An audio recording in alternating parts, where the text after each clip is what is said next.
Hello, everybody, and welcome to HardAssetsInvestor.com. I'm Mike Norman, your host. My guest today is Marc Chandler, Chief Currency Strategist at Brown Brothers Harriman. Marc, nice to have you here. Pleasure, thank you.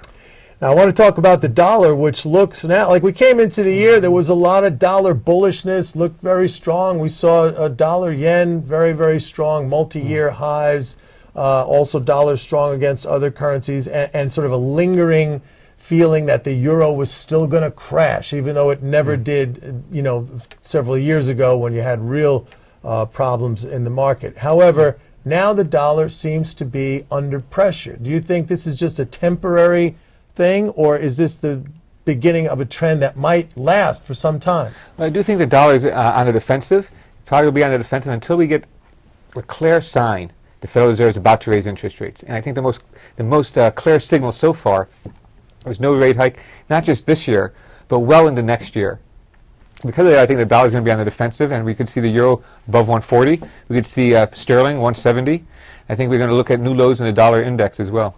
You know what's interesting, though, that since the Fed announced the taper last December, and then each successive, cut in asset purchases, the dollar has not really taken off. Like, that was the view, I think, prior to the taper. Everyone thought, well, if they eventually announce this, if they go ahead with this, it's going to be hugely bullish. To me, it almost looks like the inverse of, remember, the QE was going to bring on the hyperinflation argument, right? And then we flip to now, the taper is going to be wildly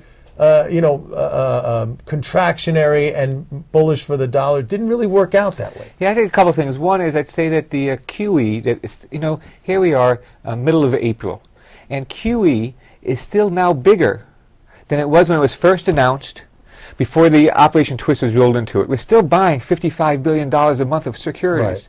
That's the first point. Second point I'd say is look what's happened to Fed funds. That is an overnight interest rate. That's sort of a proxy for overnight interest rates. It averaged last April 16 basis points. Now it's averaging about 8 basis points. So even though we've talked about the Fed tapering and why this is going to be good for the dollar, it hasn't really translated into higher U.S. interest rates. And that's what we really need. We need to have it so people are paid to be long dollars. Right now they're paid to be short dollars against most currencies. So what is your take from sort of the signals or the language from the Fed itself? It seems like they've moved up the timetable for an eventual rate hike, maybe early part of next year. Is that your take? No, I think that's sort of like there's a lot of different voices at the Federal Reserve. There's some doves, including, like, say, the Chicago Evans, who talked about a rate hike not until early 2016. My sense is that the consensus on the Federal Reserve and the consensus in the market now is tapering is not tightening, and tightening will not take place until the second half of 2015. To talk about an earlier move seems highly unlikely to me. I think that the Federal Reserve is still concerned about the broader indicators on the labor market, and we still have, when everything's said and done, very low inflation. And so I think the Fed is really out of the picture, and until the Fed comes really back into the picture, besides its forward guidance stuff, until it gets back into the picture, I think that we can't really be counting on the dollar to have a sustained rally. So basically, just wait until they tell us definitively we're raising rates. We just did right now. That would set in motion the higher rate cycle. Yeah, I think that'd be an important thing. Now, there could still be some negative things coming from Europe. For example, my idea would be that the ECB is not going to do anything in May because we're going to get a tick up in inflation because of how Easter fell this year compared to last year. So the window of opportunity for the ECB to do their own version of quantitative easing is probably not until June.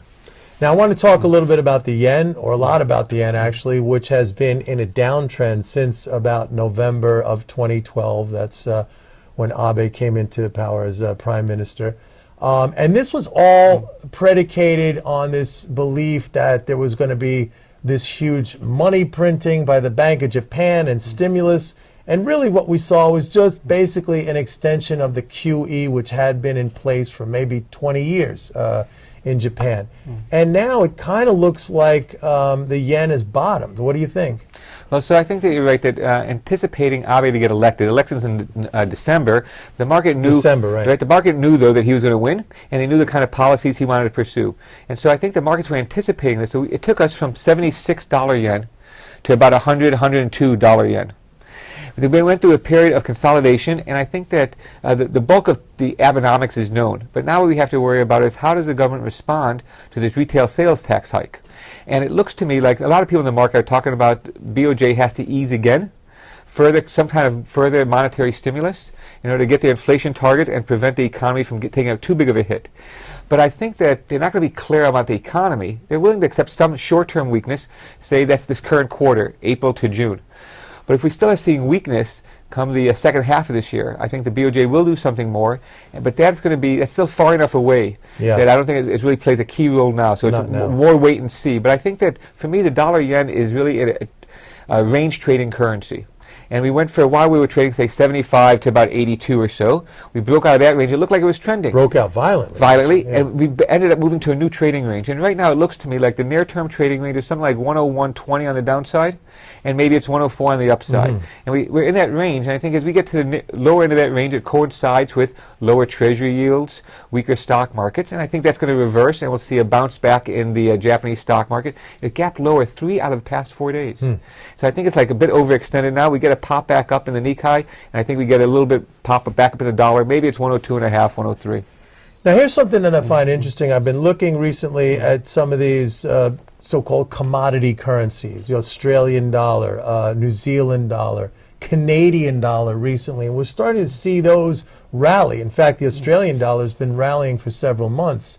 Juxtaposed against the actual weakness in the commodity markets themselves.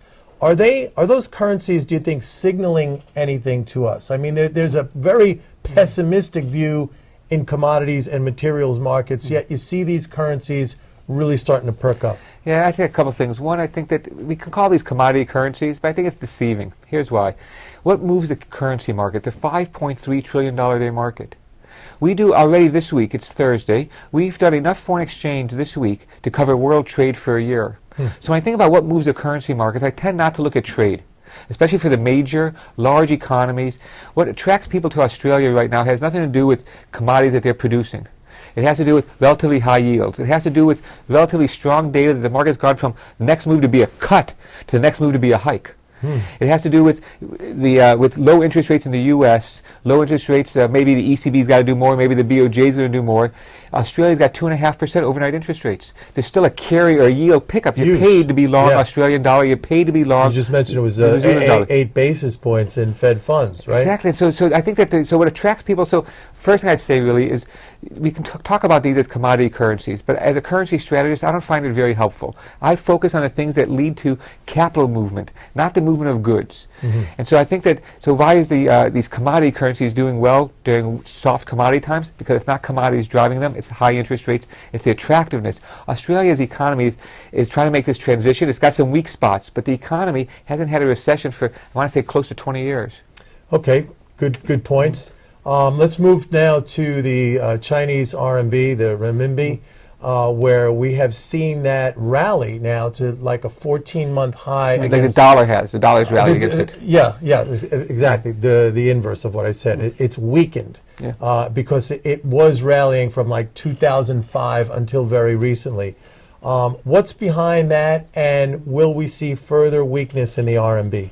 Yeah, so I think that what can be behind this? We know that the Chinese economy is slowing down. We know that their exports are weaker. But I don't think that the currency movement has anything to do with those factors that a lot of people want to talk about. Instead, I think what's happening is the Chinese officials are trying to let some steam out, let some air out of a bubble. And the bubble is these moral hazard. A lot of people have been betting 2% currency depreciation every year. You can leverage this up and make these very complicated financial products that people can bet that the RMB is going to continue to weaken. And they want to squeeze that out so they can open up their capital markets. And there's a very important thing that's going to happen in June. The MSCI is going to decide whether to include Chinese A shares, the mainland stock, into the global indexes. So the Chinese need to clean up their house in order to open it up further. And that's really the lesson that I think the Chinese learned from Russia as well as East Asia. So this is an effort by Chinese officials to reduce the moral hazard in the system and basically reintroduce two-way risk. So, but to let out steam, as you put it, it's simply all they need to do is say, hey, we're widening the band. Why does that cause people to suddenly want to sell RMB? Doesn't the Bank of China itself have to be the seller, like, price it lower? Well, I think we're going to see what happens. But my sense is, you have a bunch of dominoes stacked up. You don't have potential energy. Exactly. You don't have to hit all of them down. All you do is hit one of them down. Right. So China has this expression. I think I might have mentioned to you before about they have this idea that sometimes to scare the monkey, you got to kill a chicken. And I think that it means to make an example. And I think that what China's done is trying to make an example. Let a couple of companies fail on their debt. Tell them have a couple lower fixings on the currency, so that helps squeeze out the short dollar positions, right? And so I think that this is it's not the widening of the band. I think comes after the fact. A lot of the currency depreciation had already taken place before they widened the band. And I'd say something about the widening of the band. Most of these currencies, we look at the major currencies, dollar, yen, the euro. Very rarely do they move 2% in a day. They do sometimes, but very rarely. So having this 2% ban for China is very important. Not for they're not going to use it right now. Right. But down the road, this is a nice, almost a normalization. Right. Saying we'll allow the markets. In the Chicago where they trade the currency futures, they trade the livestock futures right next to it. Yeah. Does that make sense to trade money next to swine? And so I think that China says we'll let our currency be used as a speculative vehicle a little bit, but here's a 2%. Here's your guidepost. Remember what the old ERM in Europe was 2.25% band. So this is a big step for China, even though the important point is they're not going to let it move 2%. When they hit a 1% band, most of the time they let it move less than 0.5%. All right, so a normalization, more or less. Very slow, gradual. Okay, great. Always great to talk to you. Thanks very much. Thank you. That's it for now, folks. This is Mike Norman saying see you next time. Bye-bye.